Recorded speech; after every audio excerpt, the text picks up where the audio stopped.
Let me ask you something honest. When was the last time you actually felt at peace? Not distracted by your phone, not buried in a to-do list, not numbing yourself with noise, but genuinely, quietly at peace with where you are and what your life is. If you're struggling to remember, you're not broken and you're not weak. But you might be making the same mistake that billions of people make every single day. A mistake that a man who lived 2,000 years ago already figured out, warned us about, and wrote down in letters that somehow feel like they were written for you this week, right now. His name was Seneca, and what he discovered about stress will genuinely change the way you see your entire life. Here's the thing. Nobody tells you about stress. We've been taught to treat it like it's a reaction, like something happens out there in the world, and then stress follows as a natural consequence. Your boss sends a bad email, and you feel it in your chest. Your bills stack up, and your sleep gets worse. Your relationship gets complicated, and suddenly your mind won't stop running. And so we spend our whole lives trying to manage the things that seem to trigger it, chasing a better job, more money, fewer problems, thinking that once we fix the outside world, the inside will finally go quiet. But Seneca watched people do this for decades. Rich people, powerful people, emperors, and he noticed something that should stop you cold. The stress never went away.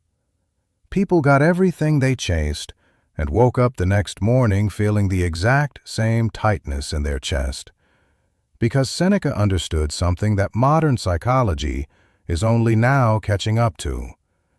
Stress is not a response to your circumstances. It's a response to how your mind relates to time. Read that again because it matters more than most things you'll hear today. Seneca wrote something in one of his letters that I want you to really sit with. He said that most people are not actually living in the present moment.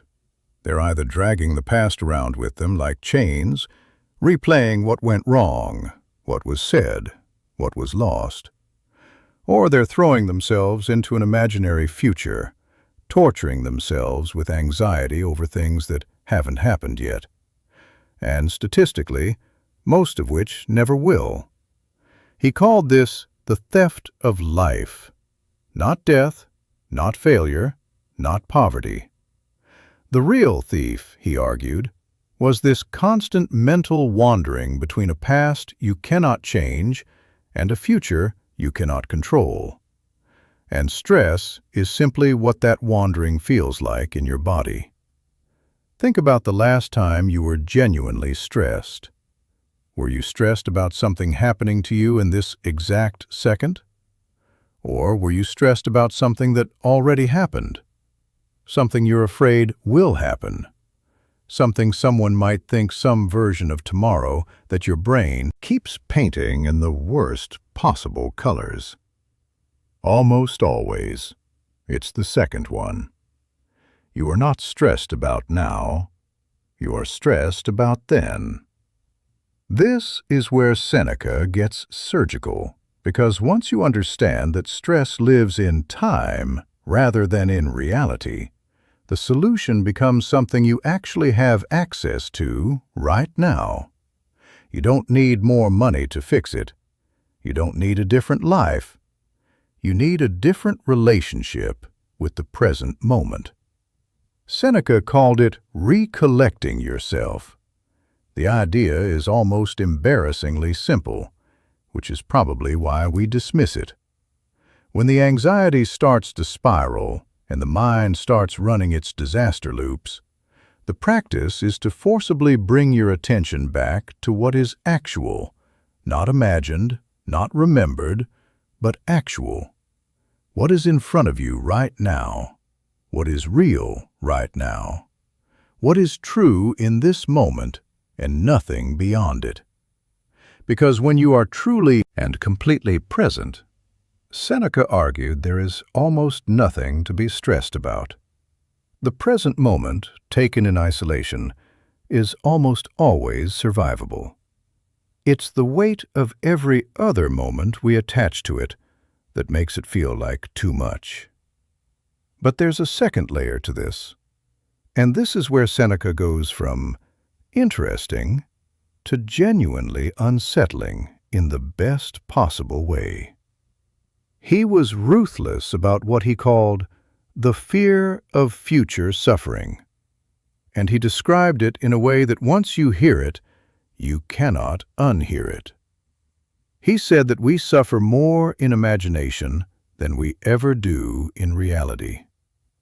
The dreaded conversation, the imagined rejection, the feared diagnosis, the anticipated disaster. In our heads, we experience these things hundreds of times before they ever arrive, and if they arrive at all, they arrive exactly once. We are torturing ourselves in advance, voluntarily, repeatedly, over events that may never even come. Wasn't saying, don't prepare for hard things. Seneca was never naive about the difficulty of life. He'd lost people he loved, been exiled from everything he'd built, watched the world around him unravel in ways he couldn't control. He understood real suffering. But he made a sharp and important distinction between practical preparation and emotional rehearsal of catastrophe. One of those things is useful. The other is just self-inflicted pain dressed up as wisdom. And if you're honest with yourself, you probably know which one takes up more of your time. There's one more piece to this, and it might be the most important thing Seneca ever wrote on the subject. He talked about what he called the narrowing of desire, and what he meant was this. Most of us are stressed not only because of our relationship with time, but because of our relationship with want. We want things to be different from how they are. We want outcomes we can't guarantee. We want people to behave in ways they've decided they won't. We want control over things that have never been and will never be within our reach.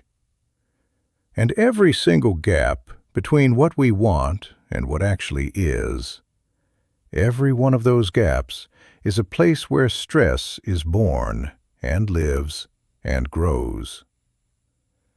Seneca didn't say stop wanting things. He wasn't preaching emptiness or detachment from life. But he said this: learn to want what is truly yours to have. And what is yours to have is your own effort, your own integrity, your own response, your own character. Everything else is borrowed. Everything else is on loan from circumstances you didn't fully choose and can't fully hold. The sooner you stop staking your emotional life on borrowed things, the sooner the weight starts to lift. This is why you sometimes see people with almost nothing who carry themselves with an unshakable kind of calm, and why you see people with everything they ever wanted who still cannot sleep at night. It was never about the amount. It was always about the attachment. So what does this actually look like in a real life? In your life, on an ordinary morning when everything feels like too much. Seneca would tell you to start with one practice, and do it before your day picks up speed. Sit for even 3 minutes, and ask yourself what you're actually carrying right now that belongs to the past, and what you're dreading right now that belongs to an imaginary future. Name those things honestly. Write them down if you have to. And then ask yourself, what is actually here, right now, today, that genuinely requires my attention? Most days, the answer is far smaller than the anxiety suggested. The present is manageable. It is the accumulated weight of every other timeline that makes it feel impossible. He would also tell you to watch the way you speak about your own life. Because language is not just how we describe our experience, it's how we shape it. When you stop saying, "I have to do this," and start saying, "I am choosing to do this," something in your nervous system shifts. When you stop asking, "What if this falls apart?" and start asking, "What is actually true right now?" the catastrophe your mind was rehearsing loses its power over you. These are not tricks. They are the daily architecture of a calmer mind, and Seneca practiced them with the same seriousness that other people gave to physical training. 2,000 years ago, a man sat in Rome, a city full of noise and political chaos and social pressure and genuine uncertainty about the future. And he felt exactly what you feel. That tightness in the chest, that relentless low hum of unease, that sense that the world is too much and you are somehow never quite enough to meet it. And he didn't escape that feeling by leaving. He didn't escape it by accumulating more or becoming more powerful or more admired. Though he had all of those things at different points in his life, he escaped it by going inward, by learning to hold the present moment like it was the only real thing, because he came to understand that it is. The past is a memory. The future is a story your mind is telling you. Right now is the only thing that has ever actually been yours to live in. Stress is what happens when you forget that. Seneca never forgot it again. And now, neither will you.